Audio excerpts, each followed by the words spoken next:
राजधानी देहरादून में बीते लंबे समय से बांग्लादेशी नागरिकों के होने की सूचना पर पुलिस ने वेरिफिकेशन अभियान चलाया।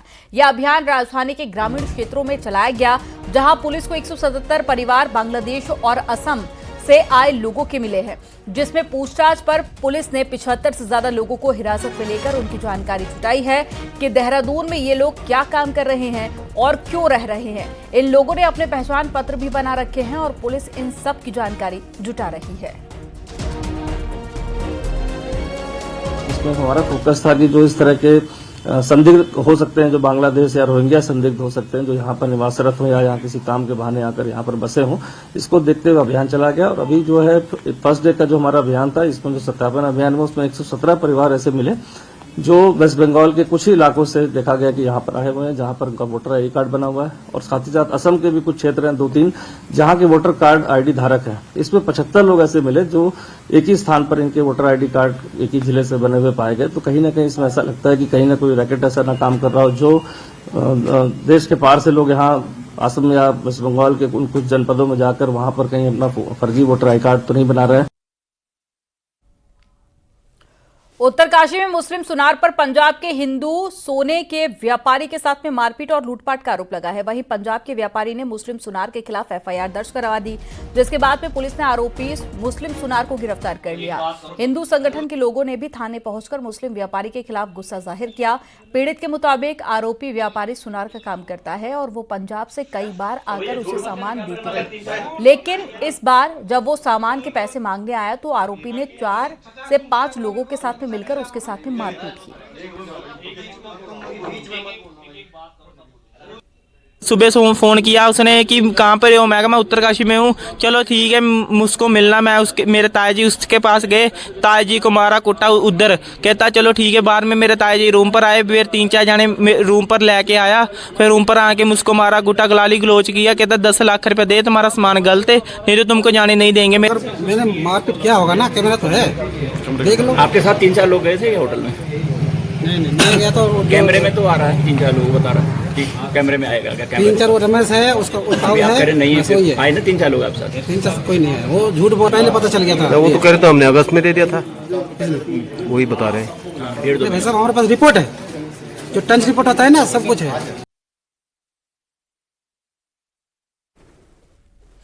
उत्तराखंड में यूसीसी लागू करने को लेकर सबसे बड़ी खबर है। फाइनली तारीख तय हो गई है। जनवरी 2025 से उत्तराखंड में यूनिफॉर्म सिविल कोड लागू होगा और सभी के लिए एक समान कानून होगा। मुख्यमंत्री पुष्कर सिंह धामी ने इसका ऐलान कर दिया है। सीएम धामी ने यूआईआईडीबी की बैठक के बाद में जनवरी 2025 से यूसीसी लागू करने का निर्देश दिया। सीएम धामी ने कहा है कि प्रधानमंत्री मोदी के नेतृत्व में यूसीसी लागू करने वाला उत्तराखंड पहला राज्य बनने जा रहा है और यूसीसी का फैसला समाज की समानता और एकता के लिए मील का पत्थर साबित होगा और अन्य राज्यों के लिए भी पथ प्रदर्शक होगा।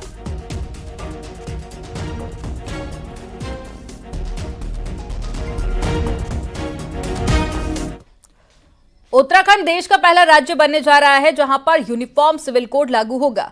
मुख्यमंत्री पुष्कर सिंह धामी ने जनवरी 2025 से यूसीसी लागू करने का ऐलान कर दिया और ये ठीक तब हुआ जब संसद में केंद्रीय गृह मंत्री अमित शाह ने उत्तराखंड के यूसीसी की नजीर पूरे देश के सामने रखी है। आपको रिपोर्ट दिखाते हैं।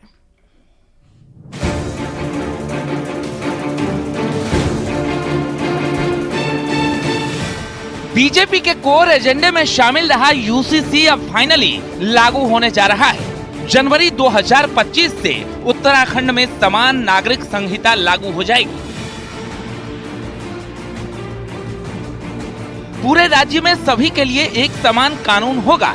मुख्यमंत्री पुष्कर सिंह धामी ने खुद इसका ऐलान किया है। देश की संसद में भी उत्तराखंड का उल्लेख किया है, उसके लिए उत्तराखंड की जनता की ओर से उनका धन्यवाद है। और हम जल्दी ही, चूंकि जनवरी माह में पूरी तरह से हमारी ट्रेनिंग इत्यादि के काम चल रहे हैं और वो शाम पूरे होते उसको पूरी तरह से यहाँ लागू हो जाएगा। और लागू होते ही यहाँ पर बहुत सारी जो जटिलताएं हैं, कठिनाइयां हैं, वो सबको सरल किया गया है। मंगलवार को केंद्रीय गृह मंत्री अमित शाह ने संसद में उत्तराखंड के यूसीसी का जिक्र किया और पूरे देश के सामने नजीर रखी, तो ठीक अगले ही दिन मुख्यमंत्री पुष्कर सिंह धामी ने UIIDB की बैठक के बाद ऐलान कर दिया कि जनवरी 2025 से उत्तराखंड में समान नागरिक संहिता लागू होगी। सीएम धामी ने इसके लिए पीएम मोदी और गृह मंत्री अमित शाह का भी आभार जताया। 2022 विधानसभा चुनाव से ठीक पहले सीएम धामी ने यूसीसी का वादा किया था और नई सरकार बनने पर पहला फैसला यूसीसी कमेटी बनाने का ही लिया था। उसके बाद से लगातार कवायद चल रही थी। अब पूरे राज्य में यूसीसी को लेकर ट्रेनिंग के बाद समान नागरिक संहिता कानून लागू हो जाएगा। का ट्रेनिंग होगा और इसमें क्योंकि ये ऑनलाइन और आपको ऐप के माध्यम से सुलभ जो यूजर्स फ्रेंडली ऐप हैं वो डेवलप किए गए हैं, इसलिए इसमें वो ट्रेनिंग, कंप्यूटर की ट्रेनिंग और हमारे जितने सेंटर्स हैं उनके माध्यम से ट्रेनिंग दी जाएगी, क्योंकि जब एक बार इम्प्लीमेंट हो तो इफेक्टिवली इम्प्लीमेंटेशन होना चाहिए। तो ट्रेनिंग के पार्ट में भी सरकार का उतना ही ध्यान है। यूसीसी लागू करने वाला उत्तराखंड न सिर्फ देश का पहला राज्य बन जाएगा, बल्कि उत्तराखंड का यूनिफॉर्म सिविल कोड पूरे देश के लिए नजीर भी बन जाएगा। माना जा रहा है कि बीजेपी अन्य राज्यों में भी इसे लेकर फैसला ले सकती है। न्यूज़ 18 के लिए देहरादून से सुनील नप्रभात की रिपोर्ट।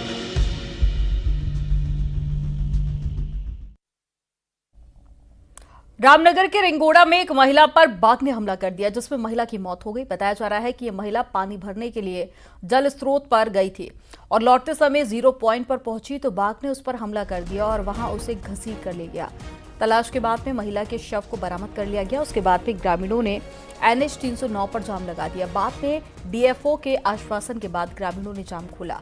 उधर बाघ को चिन्हित करने के लिए विभाग कैमरा ट्रैप लगा रहा है, जिसके बाद में इस बाघ को पकड़ने की कोशिश की जाएगी।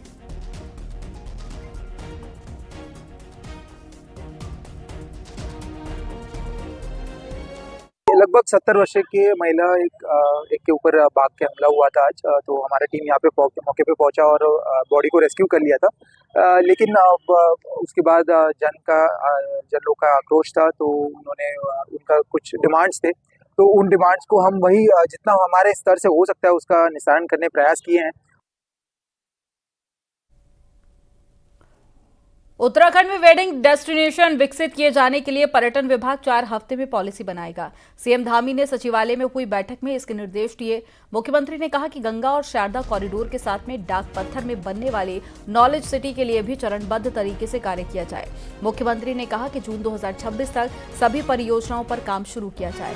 और मीटिंग के बाद में न्यूज 18 से बातचीत में मुख्यमंत्री ने कहा कि ऋषिकेश हरिद्वार में प्रस्तावित गंगा कॉरिडोर 2047 को टारगेट करते हुए प्लान किया जा रहा है। इसके सभी स्टेक होल्डर से बातचीत कर इसकी DPR तैयार की जा रही है। इसी तरह टनकपुर में शारदा कॉरिडोर पर भी काम हो रहा है।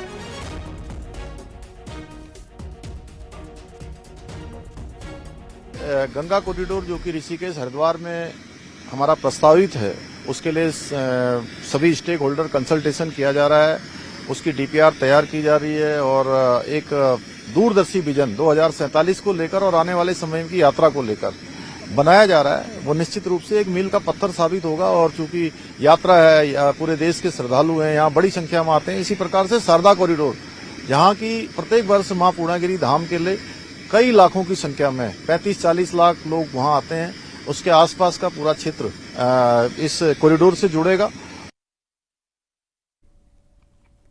और इन्हीं खबरों के बीच में कांग्रेस के कई नेता सॉफ्ट हिंदुत्व की लाइन ले रहे हैं और इसी क्रम में उत्तराखंड के बड़े कांग्रेस नेता हरीश रावत ने मांग की है कि प्रदेश में मीट और शराब पर प्रतिबंध लगा देना चाहिए। रावत ने इस बयान के कई मायने निकाले जा रहे हैं। क्या है ये पूरा मामला, रिपोर्ट में देखिए।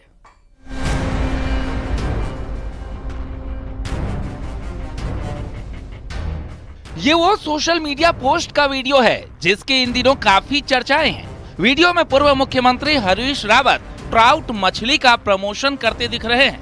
अपने कार्यकाल में एक शराब के ब्रांड को प्रमोट करने के आरोप आज भी हरीश रावत पर चिपके हुए हैं। अब मछली के प्रमोशन पर बीजेपी नेता हरीश रावत को ट्रोल कर रहे हैं, जिसके बाद हरीश रावत ने एक और सोशल मीडिया पोस्ट पर लिखा कि बीजेपी नेताओं को सरकार से कहना चाहिए कि उत्तराखंड में मीट और शराब पर पाबंदी लगाए। आजीविका के साधन है, हमने उसको प्रमोट किया है। तो मैंने कहा यदि भाई ये बुरा है इसको प्रमोट करना, तो अपनी सरकार से कहो क्यों मत्स्य पालन करवा रहे हैं, क्यों बकरी पालन करवा रहे हैं। सरकार तो जो है वो पालन करवा रही है, और हम यदि उसको प्रोत्साहित कर रहे हैं उत्पादकों को, तो इनके उसमें जो है भौं टेढ़ी हो जा रही हैं। इनके भाजपा के लोग हमको सोशल मीडिया में ट्रोल करने लग जा रहे हैं। हरीश रावत ने बीजेपी नेताओं और सरकार को बैन लगाने की सलाह दी।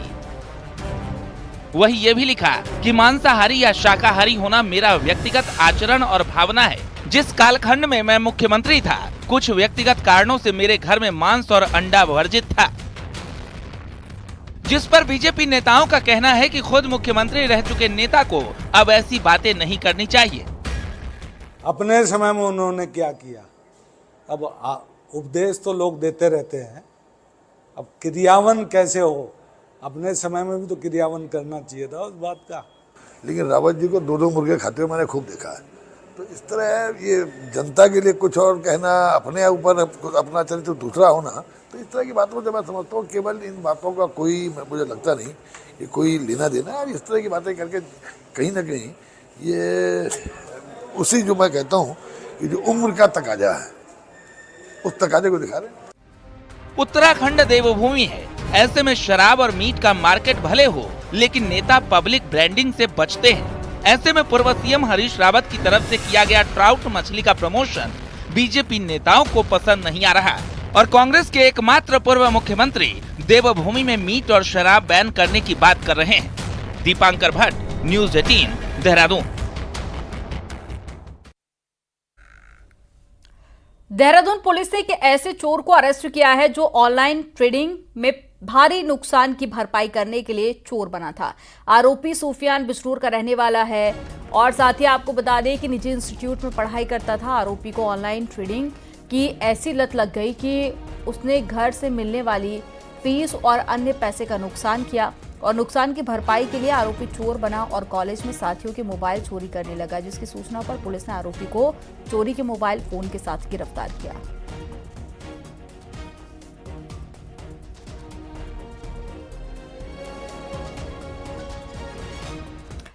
बॉलीवुड अभिनेत्री सारा अली खान ने सोशल मीडिया पर एक वीडियो पोस्ट किया जिसमें वो पहाड़ों की रानी मसूरी में चहलकदमी करती हुई नजर आईं।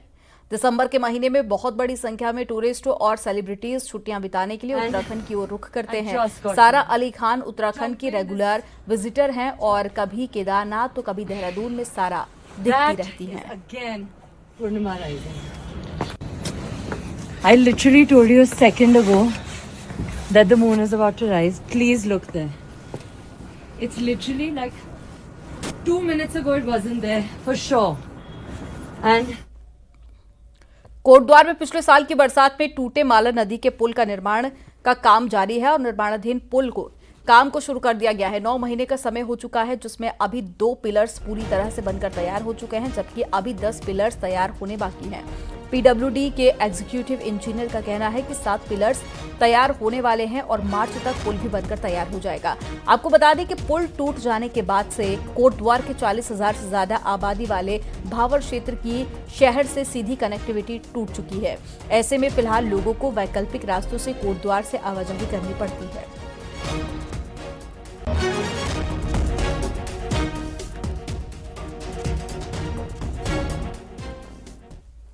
और 15 अप्रैल का ये है कि 15 अप्रैल तक इसको हर हालत में पूर्ण करना है हमने।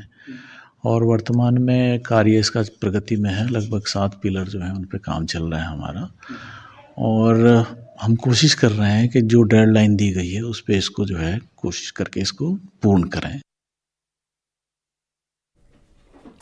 और एक बड़ी खबर मिल रही है, एक देश एक चुनाव के लिए जेपीसी का ऐलान कर दिया गया है। जेपीसी के लिए लोकसभा के 21 सांसदों के नाम का ऐलान किया गया। सांसद जेपीसी के सदस्य होंगे। जेपीसी में कांग्रेस सांसद प्रियंका गांधी वाड्रा का भी नाम शामिल है। इसके अलावा बांसुरी स्वराज, अनुराग ठाकुर जेपीसी में शामिल किए गए। संबित पात्रा, अनिल बलूनी, मनीष तिवारी भी जेपीसी के सदस्य हैं। धर्मेंद्र यादव, कल्याण बनर्जी, सुप्रिया सुले जेपीसी के सदस्य बनाए गए हैं।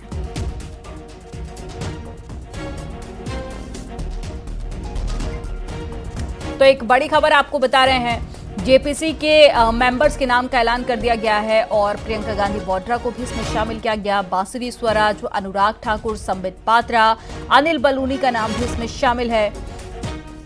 तो लोकसभा के 21 सांसदों का नाम शामिल है और राज्यसभा के 10 सांसदों का जेपीसी का सदस्य बनाया गया है।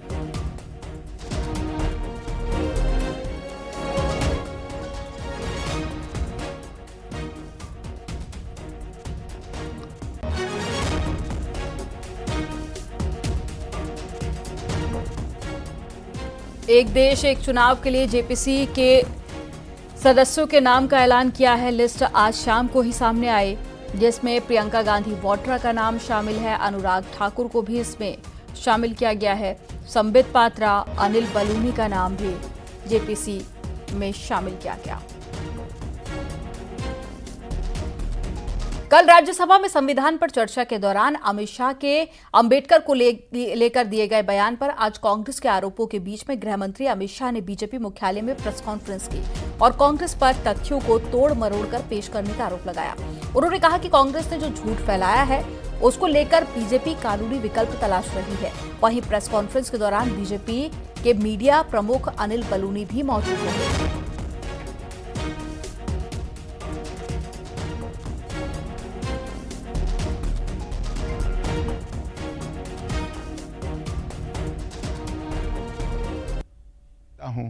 उस संस्कृति से आता हूं जो स्वप्न में भी बाबा साहब के विचारों का या बाबा साहब के स्वयं का अपमान नहीं कर सकते। हम जानते हैं कि देश के संविधान को समावेशी बनाने में देश के पिछड़े वर्ग को, दलितों को, आदिवासियों को, गरीबों को और वंचितों को न्याय दिलाने के लिए और देश के लोकतंत्र की नींव को इतनी नीचे तक गहरी पहुंचाने में बाबा साहब का बहुत बड़ा योगदान है। पूरा देश बाबा साहब के प्रति कृतज्ञता व्यक्त करता है। कम से कम हम तो ऐसा नहीं कर सकते जिससे बाबा साहब का अपमान हो पाए।